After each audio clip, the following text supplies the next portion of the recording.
eu quero estar falando sobre fé para vocês.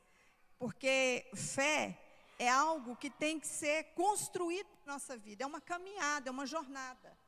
E ela precisa ser exercitada.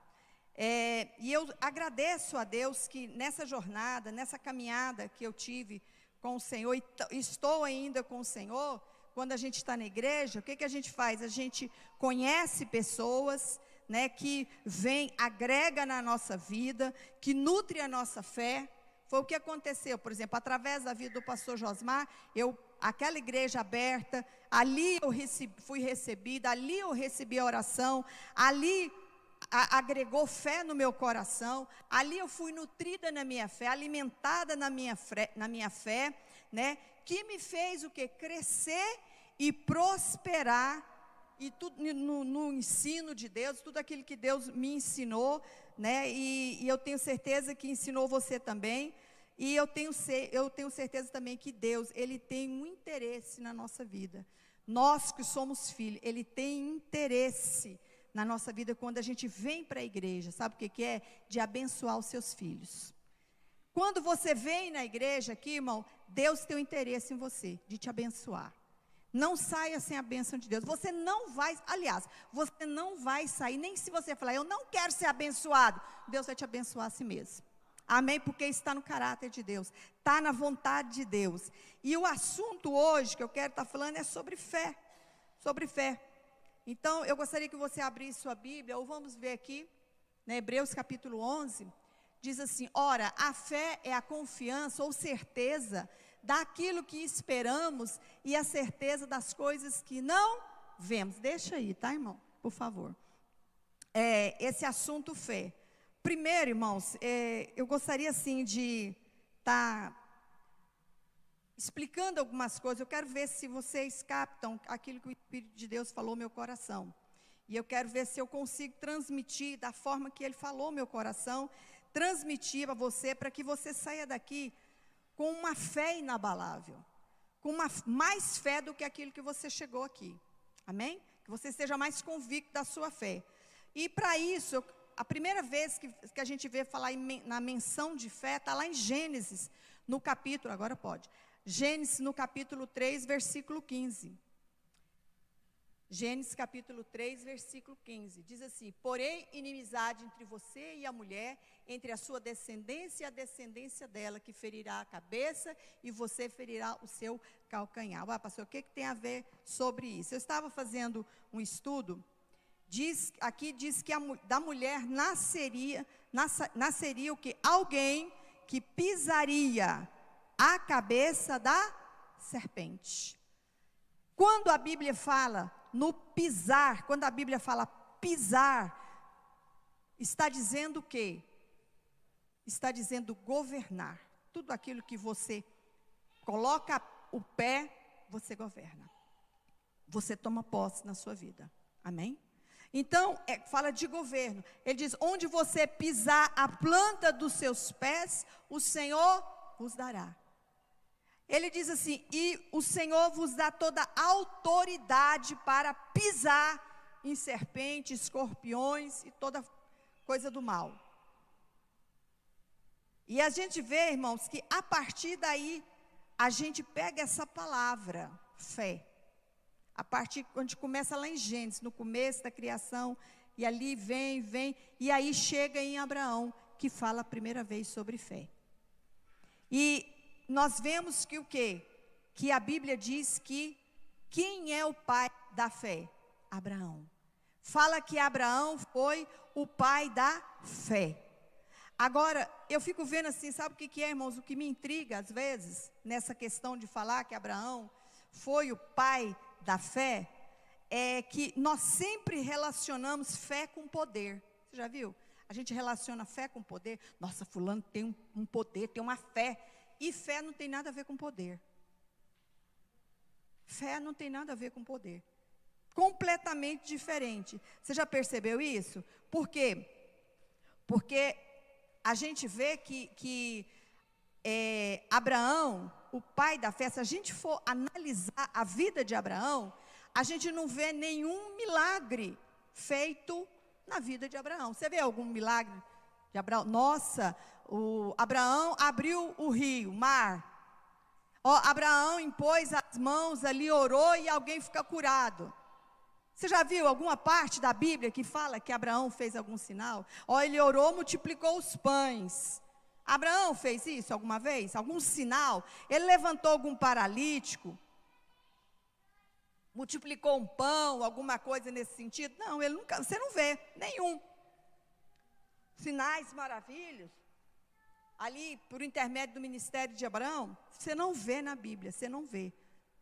Por quê? Porque o pai da fé, então o pai da fé, ele não tinha nenhum indício de algo extraordinário na vida dele, a não ser o quê?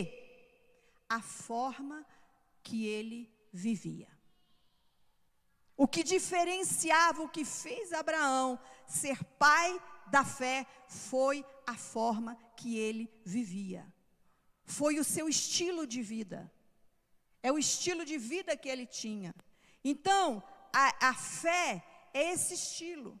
A fé é esse jeito de viver que Abraão tinha, que eu preciso ter e que você precisa ter também.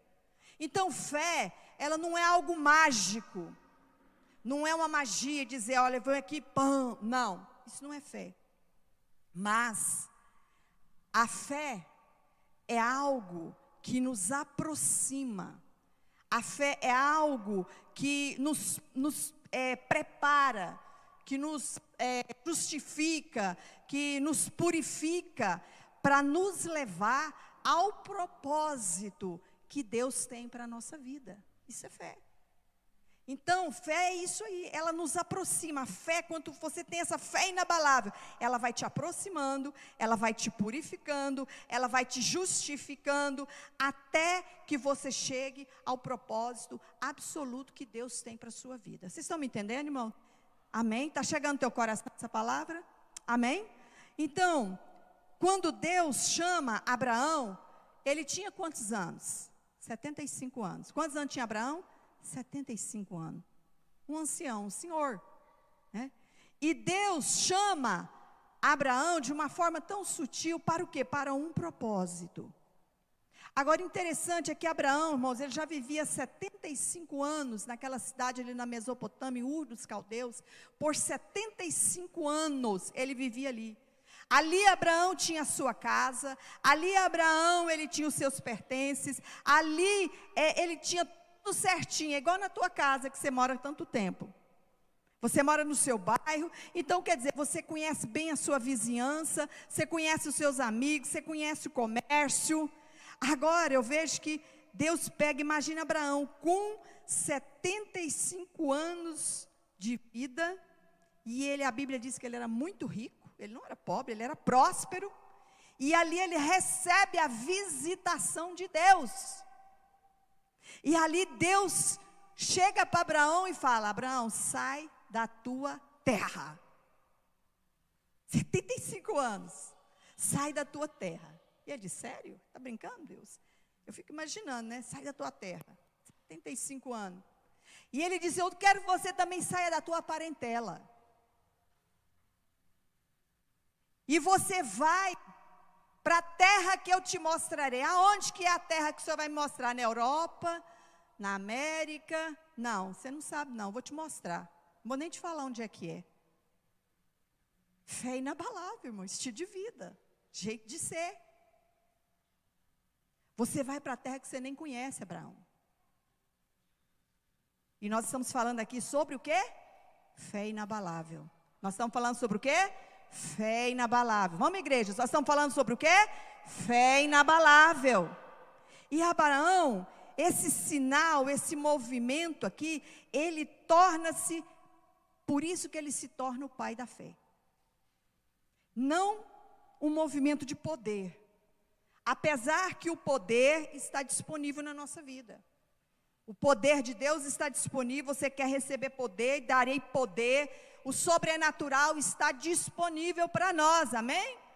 Se você quiser o poder, amém. Mas aqui nós vamos observar o quê? Observar algo, que é a fé que vence o mundo. Essa fé que vence o mundo. Agora pensa um homem de 75 anos, ter que deixar tudo e ir para um lugar desconhecido, sem nenhum mapa, não tinha GPS, não tinha nada, irmão. Sai sem rumo, sem nenhuma garantia. Hoje tudo que a gente vai comprar, fala assim, tem garantia? Né? Tudo que você vai comprar, a primeira coisa, você vai ir a garantia. E Deus não deu nenhuma garantia para Abraão. Ele não pediu nem para Deus. Que garantia que eu tenho que eu vou chegar? Vou sair da minha terra, estou próspero, estou com a minha parentela aqui, já conheço meus vizinhos, sei tudo. Aí o Senhor me chama para isso aí? Sem nenhuma segurança, irmão. Às vezes a gente lê a Bíblia, não sei você, mas a Bíblia às vezes choca a gente. Ela é chocante. Mas isso é uma verdade que a gente tem que viver. Por isso, é que quando nós olhamos para Abraão, nós vemos que ele se torna o pai da fé pela sua obediência. Ele se torna o pai da fé porque ele obedeceu a Deus. Às vezes a gente fala que tem fé, quando Deus pede algo para nós, a primeira coisa que a gente faz é desobedecer. A gente demonstra a nossa fé pela nossa obediência. Porque é só por fé que a gente consegue obedecer a Deus. Se você não tiver fé, você não obedece a Deus. É só por fé. Abraão, ele se tornou pai da fé, porque ele obedeceu integralmente tudo aquilo que Deus falou para ele, que Deus ofereceu para ele. E ele recebeu aquilo ali, como um jeito de vida para ele, um estilo de vida para ele. Ele recebeu. Por isso que a fé, ela não é mágica, A fé é um jeito de viver em obediência ao Deus eterno supremo. Isso é fé na nossa vida. E partindo aqui dessa obediência, a gente percebe algo muito forte, que tem uma coisa que atrapalha a nossa batalha de fé. Tem uma coisa que, na vida de Abraão, não sei se você percebeu, e que o Espírito de Deus vai falando no nosso coração, e Ele vai discernir isso para você também, que uma coisa que atrapalha essa batalha da nossa fé, na nossa caminhada, sabe o que é essa coisa? Chama-se carência. Chama-se afeto. Tem muitas coisas que atrapalham a nossa jornada, atrapalham a nossa vida na fé, e isso são as nossas carências, são os nossos afetos, são as nossas emoções, elas barram a nossa fé. Por isso que Abraão, ele foi uma pessoa que ele se desligou, ele se desconectou, ele, como é que fala quando tira da tomada, assim, ele desplugou, não é isso? Desplugou, saiu da tomada, entendeu? Assim, ele se desarraigou completamente para cumprir o chamado de Deus. Por isso que eu entendo, fé, a palavra fé é mais uma desconectar do que conectar. Tem gente que tudo para vamos fazer uma conexão aqui, não, é mais você desconecta. Quanto mais você se aproxima de Deus, mais você desconecta das coisas do mundo, mais você desconecta das suas carências, mais você se desconecta dos seus afetos, mais você se desconecta de emoções. Quantos estão me entendendo? Diga amém. É profundo essas coisas, irmãos. E às vezes, o que nós fazemos? Nós condicionamos a nossa fé com as nossas carências, com as nossas necessidades. A gente condiciona. E isso aqui acontece muito no nosso meio. É algo complicado. É algo complicado.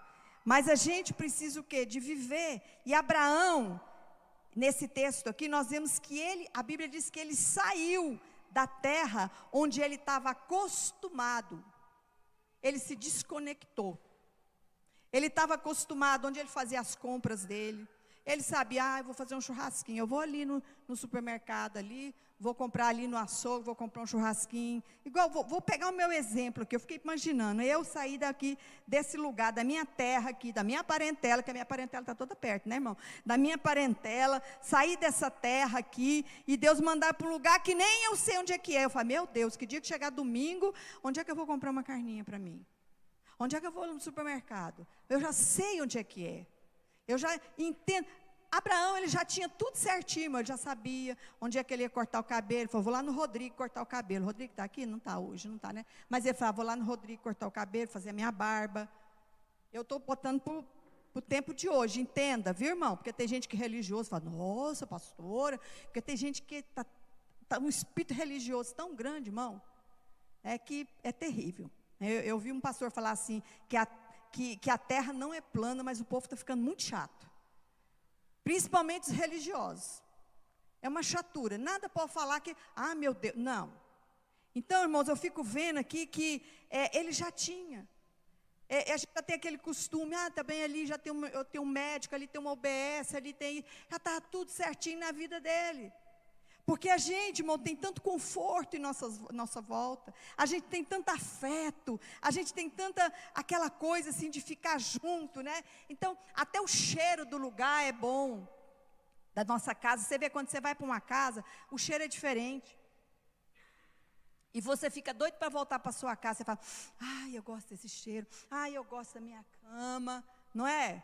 Porque a gente está acostumado, são afetos, são carências que a gente tem. E Abraão, ele teve que se desconectar. Deus disse, sai da tua parentela, sai da tua terra. Para onde? Para a terra que eu vou te mostrar. E Abraão leva Ló, ainda, seu sobrinho. Mas no meio dessa caminhada, o que acontece? Os pastores lá de Ló discute com os pastores de Abraão, e eles tiveram que se apartar ali. Você viu como é que é a desconexão? Ele tentou ainda dar um jeitinho. Deus falou para ele sair da parentela, sai, deixa tudo. Ele não mandou levar sobrinho, mas ele quis levar o sobrinho, porque é uma pega, é um afeto. Mas no meio do caminho deu errado, foi mal. E aí o que acontece? Ele se aparta. Aí que Deus vem para Abraão e promete um filho para Abraão. Abraão, eu vou te dar um filho, eu vou te dar um filho aqui. E Abraão, o que ele faz? Ao invés de esperar a promessa se cumprir, ele tenta dar um jeitinho. Deus tem promessa na nossa vida, irmão. Só que Deus sabe a hora certa que vai cumprir essa promessa. Só que às vezes a gente quer dar um jeitinho como Abraão. E Abraão deu um jeitinho. Dá um jeitinho. E arrumou quem? Ismael. Só que Ismael não representava o cumprimento da promessa de Deus. Ele não era o filho da promessa. Ele não foi Deus que falou para ele fazer, não era Ismael. Aí que vem o segundo filho, que é Isaac. Você já notou que só depois que Isaac foi embora, ou Ismael foi embora, que Isaac pôde nascer? Só depois que Ismael foi embora, que Isaac pôde nascer. Então Abraão, ele teve que se desconectar. Ele teve que se desconectar de tudo, do sobrinho, do filho dele, do Ismael, para receber o filho que correspondia à promessa, que era o Isaac, era o filho. Só que quando, olha a situação, isso é fé inabalável, estou falando sobre fé inabalável, irmão. Só que quando Isaac já estava crescido, um adolescente, eu creio mais ou menos da idade do Avner, do Natan, ali dos meninos ali, de repente Abraão está ali trabalhando e Deus brada para ele, Abraão, Abraão. A Bíblia diz que Deus bradou. Falou bem alto, Abraão, Abraão. E ele disse, eis-me aqui, Senhor, eis-me aqui. Vá para o Monte Moriá, é uma jornada de 3 dias, e oferece lá o teu único filho. Veja só, ele já tinha se desconectado da terra, da parentela, da casa do pai, do sobrinho, do Ismael, e agora Deus pede Isaac. É forte, irmão, mas isso é fé inabalável. Irmão, sabe o que Deus quer mostrar para a gente? Ele quer mostrar que nunca você pode equiparar, igualar uma fé com carência, com seus afetos. Porque às vezes as pessoas falam, não, mas pessoas sem fé. Ah, meu filho não está. Não, irmão, não é isso. Ah, você está orando pouco, é por isso. Não é isso. É porque não é o momento. É nesse momento aí que muitas pessoas naufragam na fé. Ele afunda na fé porque ele acha que a fé é uma ferramenta que vem só para cumprir as nossas expectativas. Ele acha que a fé, não, Deus, eu quero um carro, eu vou orar e eu tenho fé que eu vou conseguir esse carro. Amém, tudo bem, pode ter. Eu quero um casamento perfeito. Amém, você pode ter. Mas isso não é fé. Isso é afeto. Agora, eu quero meus filhos abençoar. Ele acha que a fé, tem pessoas que estão achando que a fé, ela está ao nosso serviço, para cumprir aquilo que a gente quer, aquilo que eu desejo. Enquanto que a fé verdadeira, o único jeito dela ser efetivada na nossa vida é quando a gente obedece a Deus de uma forma integral. Amém? É só isso. Abraão, ele teve que desconectar, ele se desconectou. E quando ele fez isso tudo, ele percebeu que ele estava num processo. Quando você entra dentro dessas coisas de desconexão, você vai se deixando uma coisa aqui, você deixa outra coisa acolá, você abre mão de outra coisa aqui. Aí você percebe que você entrou num processo de Deus. Mesmo que esse homem aqui, Abraão, que eu falei para vocês, nunca curou um enfermo, nunca curou uma dor de estômago de alguma pessoa, nunca lhe ressuscitou um morto, ele nunca fez isso, mas esse homem, ele podia contar com Deus. Eu fico imaginando quando a gente chegar no céu, a única coisa, o único testemunho que a gente vai ouvir de Abraão é isso aí. Eu me desconectei. Eu abri mão das minhas coisas. Por isso que ele é chamado de pai da fé. Quantos estão me entendendo? Diga amém. Porque Abraão mostra que fé é um jeito de viver. É um jeito de você ser. É um estilo de vida, de obedecer a Deus. Abraão deixou tudo. Ele deixou o quê? Tudo. Para viver o processo de Deus na vida dele.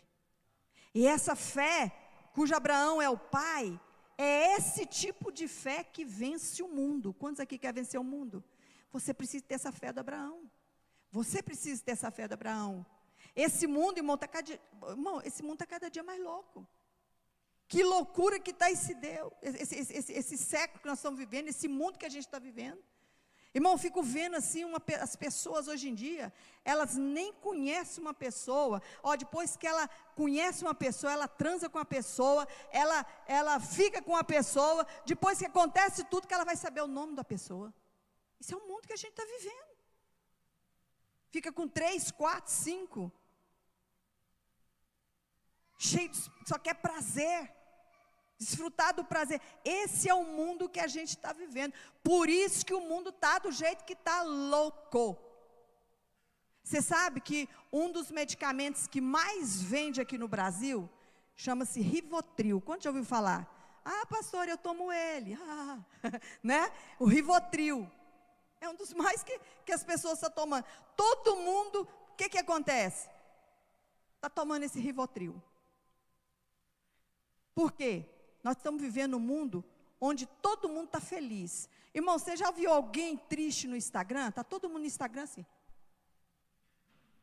Você já viu alguém no Instagram feio? Não tem, irmão. Não tem. Não tem ninguém no Instagram feio. Esses dias eu olhei uma pessoa assim no Instagram e falei, nossa, fulano está tão bonita, tão diferente. Diz que é um filtro, né? Aí eu falei, poxa, vou usá-lo. Vou usá-lo. Esse filtro. Porque não tem ninguém feio no Instagram. Está todo mundo bonito. Mas, para ele dormir, ele precisa tomar um Rivotril. Porque você pode estar dormindo com o seu marido. Você pode estar dormindo com a pessoa, com a ninhada dos seus filhos. Você pode estar dormindo acompanhadíssimo, deitado, quer dizer, só que na hora de dormir, é você sozinho. É você que dorme, ninguém dorme por você. Fala, fulano, dorme por mim aí, ó. Hoje eu não quero dormir, então durma por mim. Tem isso? Você que tem que dormir por você mesmo. Aí as pessoas não estão querendo fazer isso, elas não estão aguentando ficar sozinho com ele no travesseiro. Aí ele precisa de um remédio, de apertar um botãozinho lá de um Rivotril para dormir. Eu estava vendo que de 45 minutos a 45 minutos, uma pessoa tira a sua vida. No Brasil. Está tirando a sua vida. Só porque isso não fala na TV, irmão. Porque se falar na TV, vai despertar muita pessoa que já está com o cabeção. Por quê? Porque esse mundo está evoluindo para uma loucura. É loucura. O mundo, para falar que venceu no mundo, as pessoas estão achando que é a capacidade intelectual dele, a sabedoria dele, é quantos de diploma que ele tem, se ele tem um bom poder aquisitivo, se ele é influenciador. Mas a única coisa que vence o mundo é a nossa fé. Amém? E é essa fé cujo pai é Abraão, e que representa essa fé, é que serve na nossa vida. Agora vamos lá em Judas. Judas não é o Iscariotes. Judas, vamos ver, vou falar para você o que é você seguir fé. Vamos lá, Judas, capítulo, versículo 1. Só tem um capítulo, né? Eu vou seguir ali junto com vocês. Nós começamos em Pisar a terra, que fala sobre autoridades, ou fala sobre governo. Aí falei sobre Abraão, que é o pai da fé, o estilo de vida. Agora vamos lá, vamos continuar falando sobre fé inabalável. Vamos continuar, Judas. Vamos lá, Judas, servo de Jesus Cristo, irmão de Tiago, aos que foram chamados, amados por Deus Pai, e guardados por Jesus Cristo. É interessante que a Bíblia fala o quê? Nós sabemos que esse Judas aqui era irmão de Jesus. Jesus, ele era o irmão mais velho, o primogênito daquela família. Aqui a Bíblia diz o quê? Pode continuar, deixa aí, irmão, por favor. Que Judas, ele não colocou Judas, irmão de Jesus, irmão de Tiago. Tiago também era irmão de Jesus. Tem gente que acha que Jesus não tinha irmão, que Maria não teve outros filhos, né? Que teve aquela concepção virginal, e acha que depois que ela teve o filho, ela continuou virgem. Não, irmão, Maria não continuou virgem. Ela teve um filho, parto normal. Só a concepção que foi sobrenatural. Mas ela teve dores de parto normal. Sofreu tudo.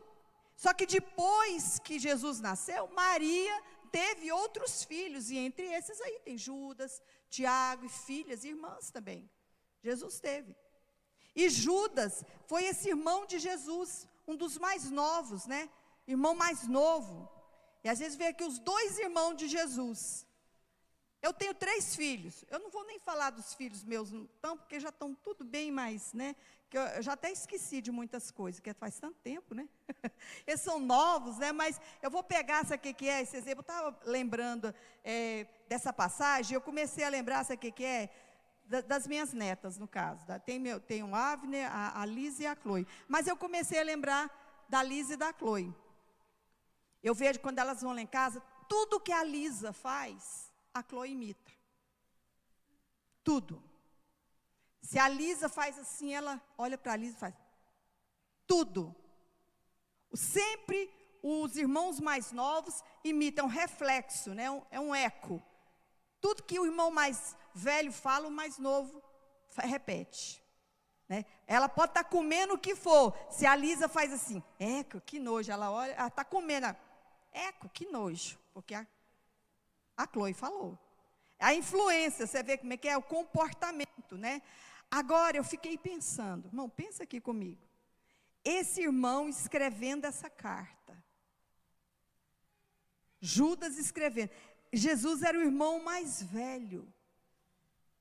E interessante uma coisa, que Judas sabia de muito mais coisa de Jesus do que nós. Porque foi escrito algumas coisas de Jesus, 12 anos e tal. Mas Judas sabia detalhes de Jesus. Judas sabia, porque eles moravam na mesma casa, eles dividiam o mesmo quarto, eles com certeza dividiam a mesma toalha. Quantos já dividiu toalha com o irmão? Sempre o mais velho fala, esperto, vou tomar banho logo, né? Não tem toalha para todo mundo. Você sabe que não tem casa que só tem uma toalha para todo mundo, irmão? É triste, mas eu já vi isso. Aí todo mundo, ele dividiu essas toalhas, né? Dividiu aqui o tênis. Sempre o mais novo pega os restinhos dos mais velhos, né? Aí é o tênis, pega a camiseta. E com certeza, Tiago, Judas, pegou. Eles tinham essa convivência, jogava bola junto, né? Eu tenho certeza que muitas vezes lá, Jesus estava conversando lá, e de repente Judas e Tiago travavam na briga, ele lá separava os dois. Convivência. A gente não tem esse pensamento, mas isso é a verdade. E eu fico vendo assim, quantas ligações, quantas carências, quanto afeto eles tinham com o outro. Quanta amizade eles tinham com o outro. Eu imagino que Jesus foi o irmão mais gente boa da face da terra. Eu penso, né? Comigo mesmo. Falo, gente, Jesus deve ter sido um irmãozaço, né? Ou pessoa boa, né? E ali, irmãos, eu fico vendo que Jesus, ele foi uma pessoa tão humana, tão boa. Jesus foi uma pessoa tão maravilhosa, né?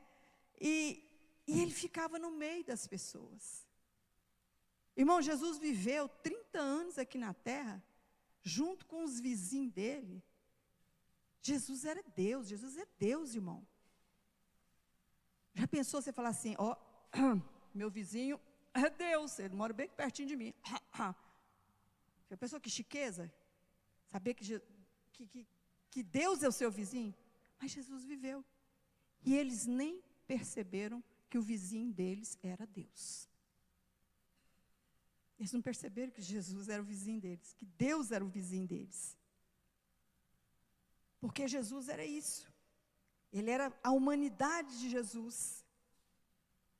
E Judas, ele viu isso aí, ele viu Jesus, ele viu como Jesus falava, como Jesus dormia, como Jesus levantava. De repente, presta atenção, irmãos, e de repente, o seu irmão mais velho se torna o judeu mais famoso daquela época. Aí o que aconteceu? Houve uma desconexão. Jesus foi fazer a obra. Jesus, ele foi cumprir a sua missão. Então quer dizer que ele não tinha mais aquela ligação, ele não podia mais encontrar com Jesus da forma que ele encontrava, ele não podia falar com Jesus da forma que ele falava mais, porque Jesus estava cumprindo a sua missão. Olha aqui, por isso que no versículo 3, fala aí no versículo 3, irmão, ele diz aqui, amados, embora eu estivesse me empenhado muito para escrever a vocês acerca da salvação. Essa epístola aqui de Judas era para falar a respeito de salvação. Mas ele preocupou com o quê? Com a fé. E aí ele diz aqui, olha, eu queria escrever a respeito da salvação, que compartilhamos, nós compartilhamos essa salvação. Mas eu senti que era necessário escrever para encorajá-los a batalhar pela fé que foi confiada aos santos de uma vez por todas. Está entendendo como é que é? Ele está dizendo aqui, a gente vê aqui alguém que teve que se desconectar dos seus laços ali que ele tinha com Jesus, ele teve que abrir mão ali do seu irmão biológico, Jesus era o irmão biológico dele também. E ali ele teve que abrir mão.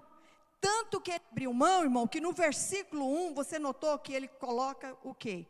Ele não coloca Judas, irmão de Jesus. Não, ele colocou Judas, servo de Jesus. Ao tanto que é a batalhar pela fé. Abrir mão, desconectar, abrir mão do afeto, abrir mão da carência do irmão mais velho. Ele teve que abrir mão. Ele disse, servo, eu quero ensinar vocês a batalhar pela fé. Ele se apresenta como servo. Eu fico imaginando o dilema, essa construção de fé na nossa vida, irmão. Judas, ele se apresenta dessa maneira. A fé é algo muito bonito. Você vê uma pessoa de fé. Às vezes a gente vê essa parte aí de Judas, vê a vida de Abraão, e isso emociona a gente. Eu não sei se emociona você, quando eu penso assim, que ele vai pegar o cutelo e vai sacrificar o filho, e de repente Deus fala, não mate o seu filho. Nossa, que emoção. É a fé, né? É coisa que é emocionante. Mas isso não é, a fé não é essa aí. Ela não é essa emoção. Então, a fé, ela não é algo emocional. E Judas, ele propõe o quê? Se desconectar daquele afeto, daquela amizade, de ficar junto com o seu irmão ali, para continuar o processo. Isso é fé, irmão. Abre mão. Ele vivia na intimidade com seu irmão, mas ele escolheu o quê? Viver a fé. A fé de Judas foi um desafio. A nossa fé também, irmãos, ela sempre será desafiada. Por isso que eu vejo que ele não estava delirando, Judas não estava delirando quando ele estava escrevendo essa carta. Ele estava muito lúcido.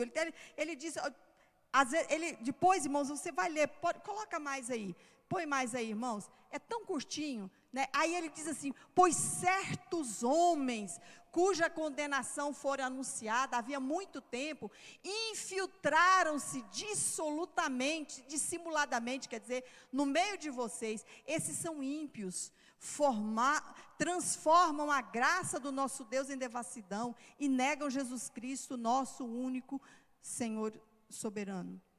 Você está entendendo aqui, irmão, o que ele está falando? Ele está advertindo a gente, irmão. Ele está advertindo aqui, sabe o que é? Quando ele começa, tem a parte lá que ele fala sobre o Egito, que quando Deus tirou o povo do Egito, eles viram os sinais, eles viram tudo ali, os milagres acontecendo, mas só que todos eles Deus matou no deserto, porque faltou essa fé inabalável.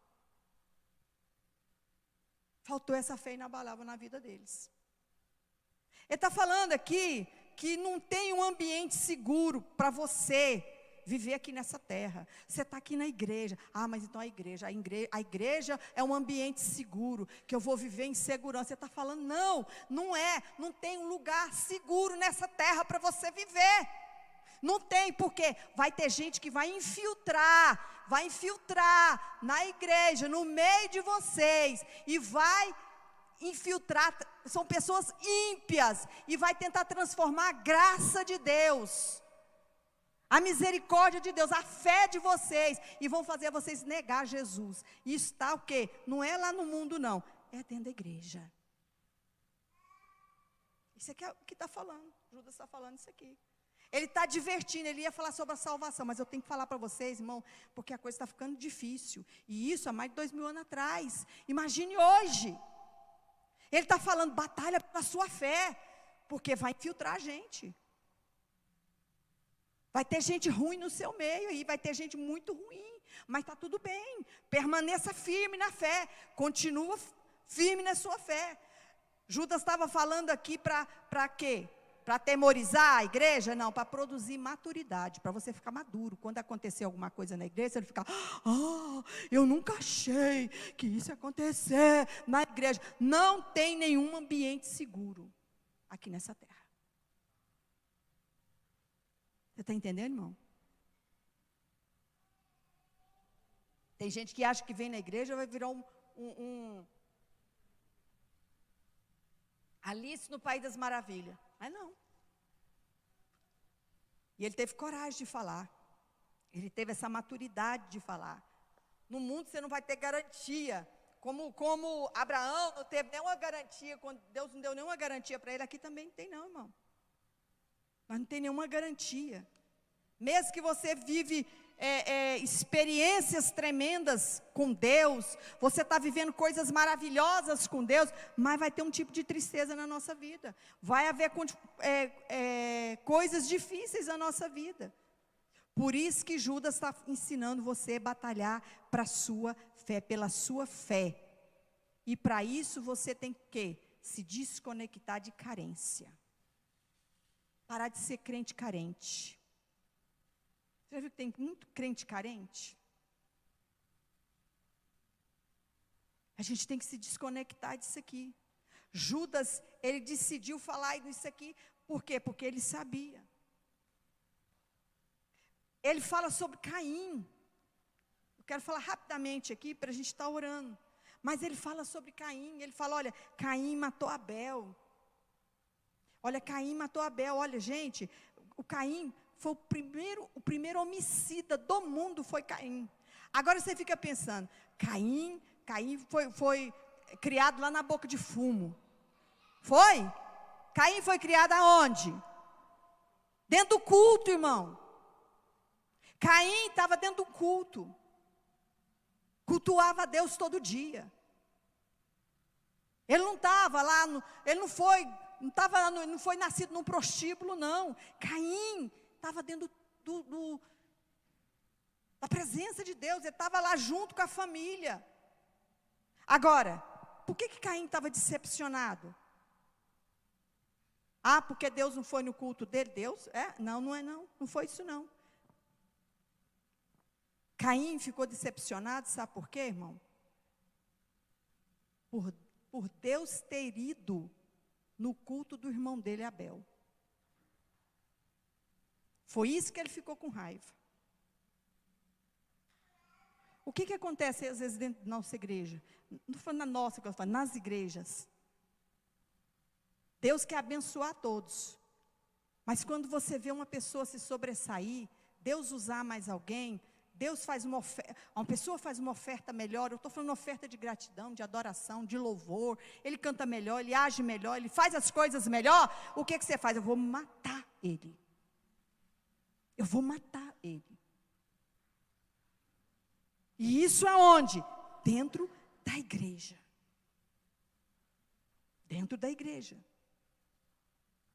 Eu vou falar uma frase aqui para você, ó. Coloque isso na sua mente. A pior condição de um ser humano é quando a origem da sua tristeza é vindo da alegria de outra pessoa. Eu vou repetir. A pior condição do ser humano é quando a origem da sua tristeza, o ser humano sente tristeza, essa tristeza é vinda da alegria do outro. Você vê o outro tá alegre, e você vê, nossa, fulano está bem, fulano está super abençoado, e você fica triste com aquilo, de ver teu irmão alegre. Se isso acontece com você, irmão, você está morto. Você está morto. A gente tem que entender isso aí. Quantas pessoas, irmão, já foram tocadas por Deus? Foram abençoadas por Deus? Mas de repente ele deu vazão a esse sentimento, esse afeto, esse desafeto com o outro. E hoje ele está morto. Nem serve a Deus mais. Mas a gente precisa ter essa fé que vence o mundo. Fé que vence o mundo. A gente precisa de desvencilhar dessas expectativas que a gente tem, irmão. Tanta expectativa, anseio que a gente fica. Às vezes você pode encontrar tantas respostas, às vezes quando você tem fé, realmente, eu tenho fé, eu vou orar, você encontra resposta, mas às vezes também Deus não vai te responder nada. Ah, mas eu estou orando tanto, eu estou indo na igreja, eu estou fazendo campanha, eu sirvo a Deus, mas Deus não me responde. E daí? Você está no processo. Se desconecta, abre mão. Tenha paciência. Tem coisas, irmãos, que a gente precisa lutar. A Bíblia fala que nós temos que criar até contra a esperança, não é isso? Abraão lutou contra a esperança, não tem expectativa. Não, agora acabou, agora não tem saída mais. Agora já era. Agora a vaca foi para o brejo. Mas você tem que continuar. Continuar permanecendo. Né? Isso é maturidade. A gente precisa de maturidade. E tem muita gente que sai da igreja, irmão. Fica mudando de igreja, de galho em galho, fica em um lugar, fica em outro, fica buscando resposta. Aqui eu vou receber resposta, aqui eu vou receber resposta, aqui eu vou receber resposta. E fica ali mudando, achando que aquele ambiente ali vai mudar a vida dele. E aí ele sai tão decepcionado, ele chega lá e ainda tem a cara de pau de falar assim para as pessoas que chega lá, olha, eu estou indo para cá, sabe por quê? Porque na outra igreja eu me doei muito. Aí eu me doei lá, eu dei tudo de mim naquela igreja. Eu dei tudo que eu podia. Olha, eu carreguei aquela igreja nas costas. Olha, eu dizimei, eu ofertei, eu investi tempo. Olha, eu fiquei lá. Ó, meu Deus, como eu investi ali naquela igreja. E ninguém me valorizou. Ninguém me entronizou. Quando já ouviram isso, irmão? Quando já pensaram isso? Você já ouviu isso de alguém? Guarda para você, não quero saber não. Aqui não vai ter essas pessoas com certeza. Mas às vezes lá fora você já ouviu. Está morto. Entendeu? Eu estava pensando, lembrando, sabe o que é? Do Jadivius. Todo mundo que tem filho, por exemplo, você tem filho e tal. Mas ter filho homem fica mais barato do que filho mulher. Filha. Eu tive uma só, até hoje ela me dá prejuízo.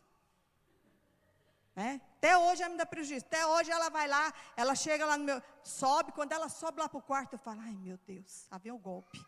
Aí eu já penso, vai o golpe. Aí ela desce, nossa mãe, né? Agora, ultimamente, não está servindo muito, né? Porque eu estou muito mais miudinha. Mas primeiro, mais sapato, esses trem. Ah, meu pai.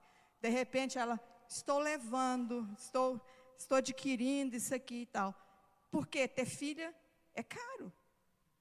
O homem é mais fácil. O homem usa uma bermuda, um chinelo. Mulher não. Mulher, ela quer, né? Aí eu estava lembrando, sabe o que é? Do Jadivius, né? Que teve duas. Adolescente, né?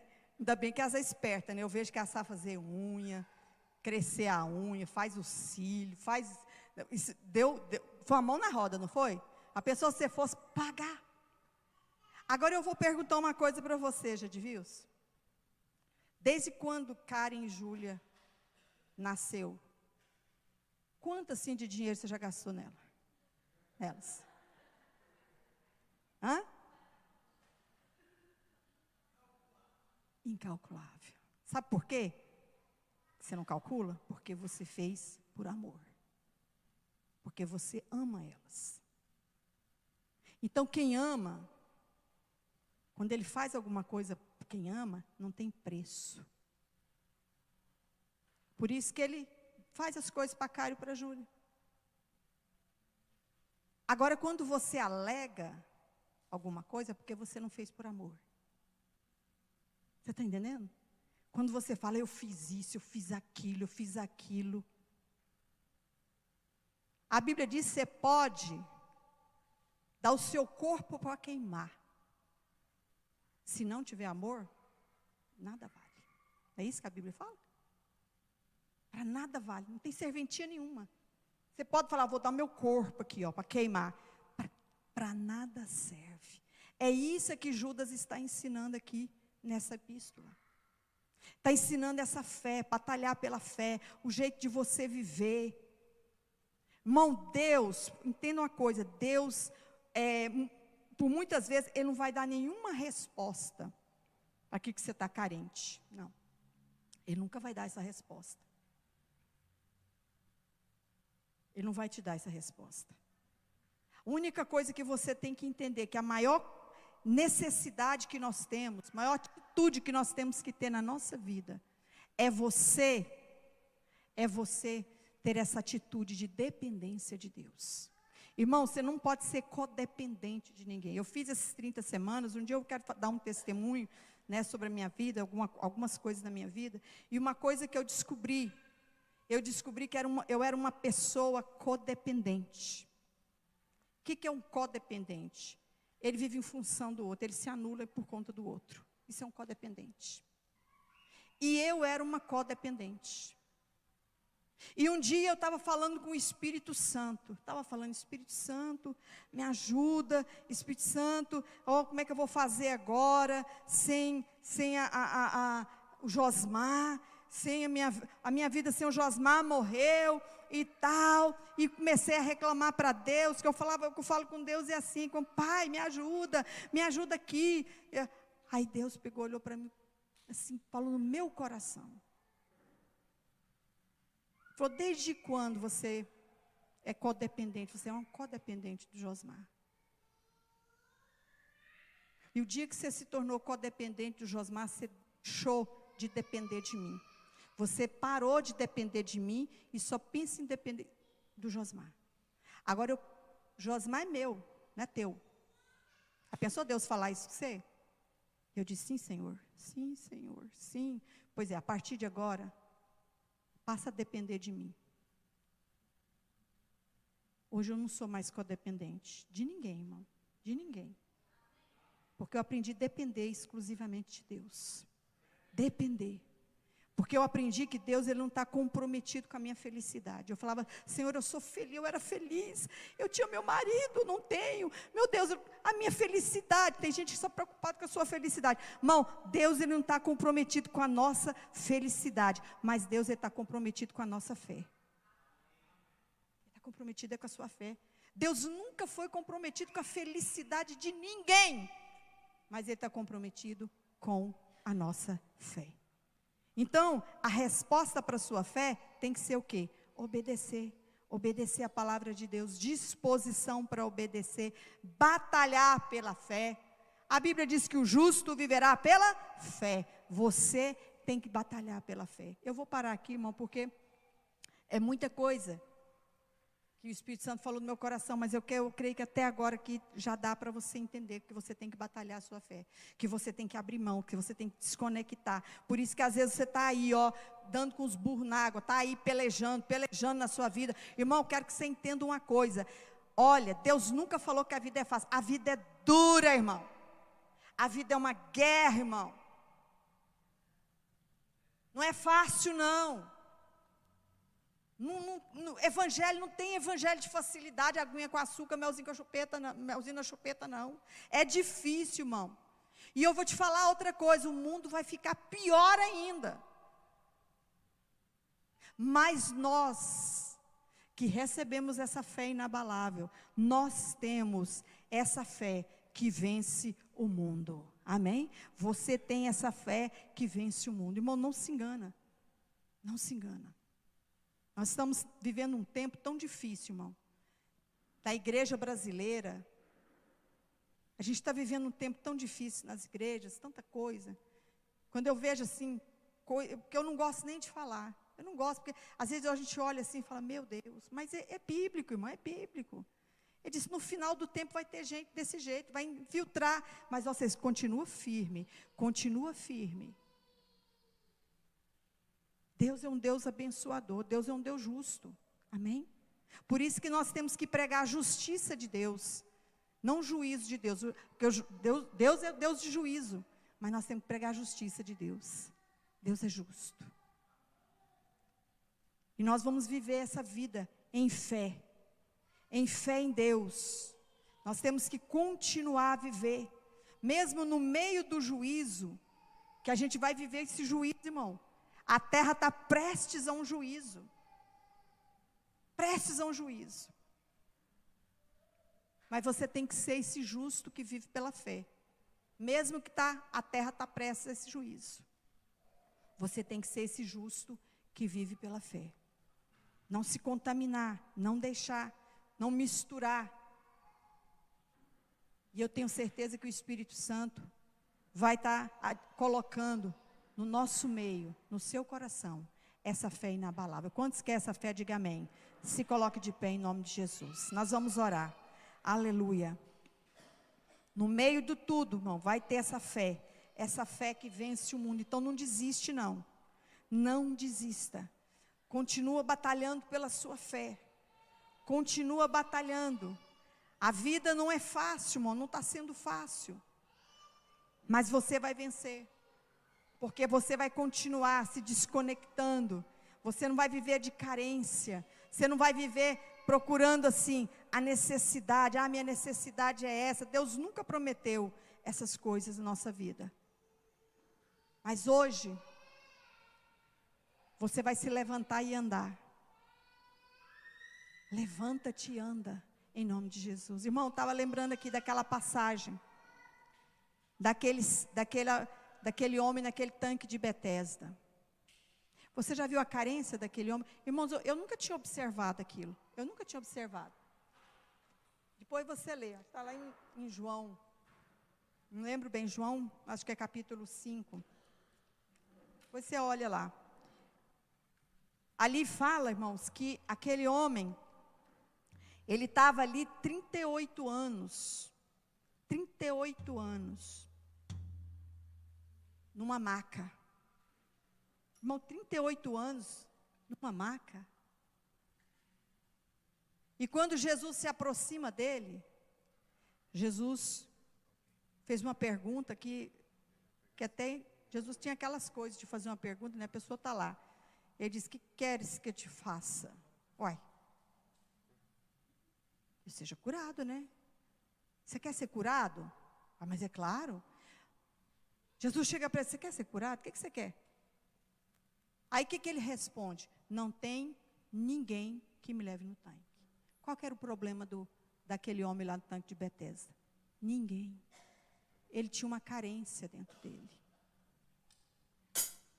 Tem gente que é assim: não tem ninguém que me ajuda. Não tem ninguém que me auxilia. Aí eu estou sozinho. Não tem ninguém que me dá a mão. Isso é carência, irmão.